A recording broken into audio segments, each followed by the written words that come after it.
इस बात पर तमाम इब्राहीमी मज़ाहिब का इत्तफ़ाक़ है कि अल्लाह रब्बुल इज़्ज़त ने अपनी दस्त कुदरत से हज़रत आदम अलैहिस्सलाम को पैदा फरमाया और उन्हें जन्नत में दाखिल किया। कुछ अरसे बाद आदम की दिलजोई के लिए अल्लाह ने आपके बाएं पसली से अम्मा हव्वा को पैदा किया और दोनों बहिश्त में रहने के बाद इस ज़मीन पर तशरीफ़ लाए। इस तरह आज दुनिया में आबाद तमाम लोग हज़रत आदम और हव्वा की औलाद हैं। लेकिन जूज़ माइथोलॉजी में तारीख़ इंसानी की एक मुख्तलिफ कहानी मिलती है जिसे सुनकर हर शख्स हैरान रह जाता है।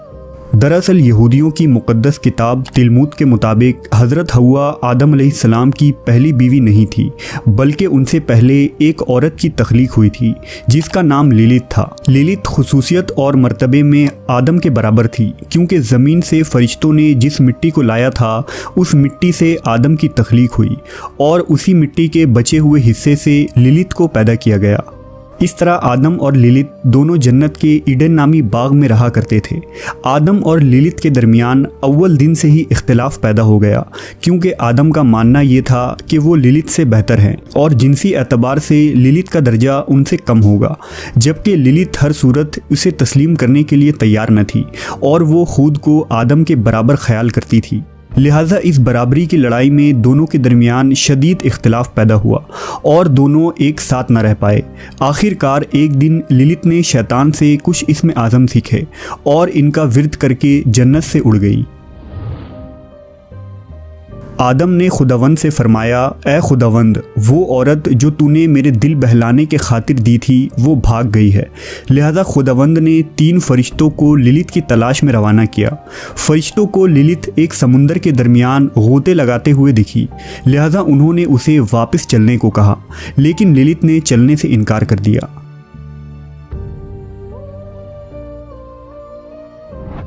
लिलित के जाने के बाद खुदावंद ने आदम के बाएं पसली से ईव यानी बीबी हव्वा को पैदा फरमाया और दोनों खुशी से जन्नत में रहने लगे। कहते हैं कि जब लिलित को ये पता चला कि जन्नत में आदम अपनी दूसरी बीवी हव्वा के साथ आराम व आराइश की ज़िंदगी गुजार रहा है तो वो बहुत बेचैन हुई और उसने ये इरादा कर लिया कि वो आदम व हव्वा को भी जन्नत से निकलवा देगी। लिहाजा उसने इब्लीस के साथ मुआहदा कर लिया और इब्लीस के कहने पर एक सांप का रूप धार कर जन्नत में दाखिल हुई। वो हव्वा के पास गई और उसे बहकाया कि अगर वो एक ख़ास किस्म की दरख्त का फल खाएगी तो हमेशा ज़िंदा रहेगी। ये वही ममनून दरख्त था जिसके फल को खाने के लिए अल्लाह ने आदम को सख्ती से मना किया था। लेकिन लिलित की बातों में आकर बीबी हव्वा ने उस दरख्त के तमाम फल को खा लिया और आदम को भी खिलाया और इस तरह आदम व हव्वा अल्लाह की नाफरमानी के अवज़ बहिश्त से निकाल दिए गए। लिलित नामी इस औरत का जिक्र ना ही मौजूदा बाइबल में मौजूद है, ना ही मूसा अलैहिस्सलाम के सहीफ़े यानी अहदनामा कदीम में कहीं मौजूद है। तो अब सवाल ये पैदा होता है कि लिलित नामी इस औरत की ये मनगढ़ंत कहानी यहूदियों में क्यों मशहूर हुई। दरअसल अहदनामा कदीम के अलावा यहूदी एक और सहीफ़े पर ईमान रखते हैं जिसे तिलमुद कहा जाता है। यहूदी रब्बी के मुताबिक तिलमुद ही वो असल सहीफ़ा है जो मूसा पर नाजिल हुआ था। तारीख़ के मुताले से ये पता चलता है कि जब बुख्त नसर ने यरूशलेम पर हमला किया तो उसने इस शहर को तबाह करने के बाद तमाम यहूदी उलमा और सालिहीन को ग़ुलाम बनाकर अपने साथ बाबुल ले गया। बाबुल शहर में यहूदियों के लिए तिल अबीब नामी एक बस्ती बसाई गई, जहाँ यहूदी मकामी बाबली लोगों के साथ रहने लगे। बाबुल में सैकड़ों साल रहने की वजह से यहूदियों ने यहाँ के मुख्तलिफ हुनर और उलूम सीखे। इसी दौरान यहूदियों ने बाबुली लोगों के अफसाने और माइथोलॉजी को तौरेत में शामिल कर लिया। सुमेरी और बाबुली किताबों में उस वक्त लिलिथो नामी चुड़ैल औरत की कहानी मशहूर थी, जो 2 परों वाली एक शैतानी बदरूह थी और रात को बच्चों और मर्दों पर हमला किया करती थी। कदीम बाबुल की एक मशहूर दास्तान द एपिक ऑफ गिलगमिश में भी लिलिथो नामी औरत का जिक्र मिलता है।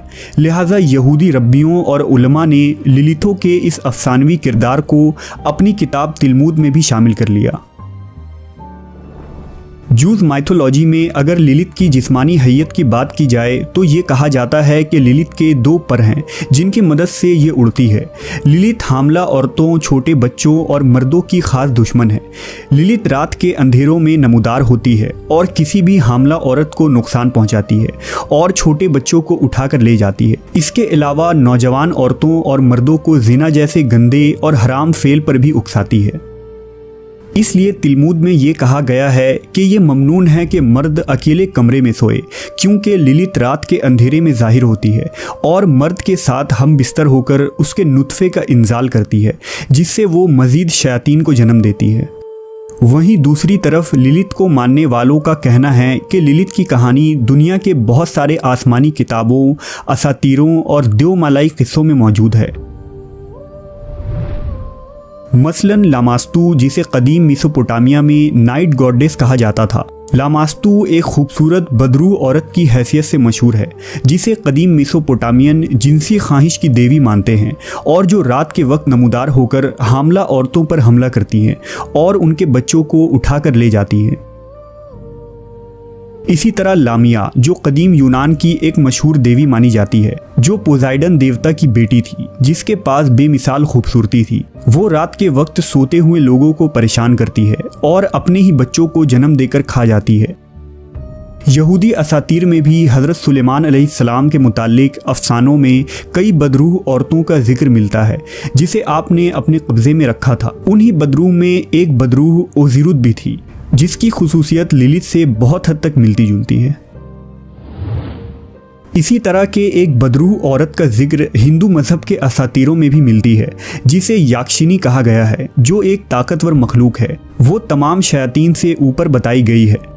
तंत्रा लोग अक्सर याक्षिनी की पूजा करते हैं और उससे ताकत हासिल करते हैं। याक्षिनी रात के वक्त सोते हुए साधुओं के पास आती है और उनके साथ हम बिस्तर होकर साधुओं के दिमाग पर हावी हो जाती है। इसी तरह कदीम अरब लोग इसे कौरहिनिया कहा करते थे, जबकि नेटिव अमेरिकन लोग भी ऐसी शैतानी सिफत औरत में यकीन रखते थे, जो आधी औरत और आधी जानवर नुमा मखलूक थी और जंगल में कभी कभार देखने को मिलती थी।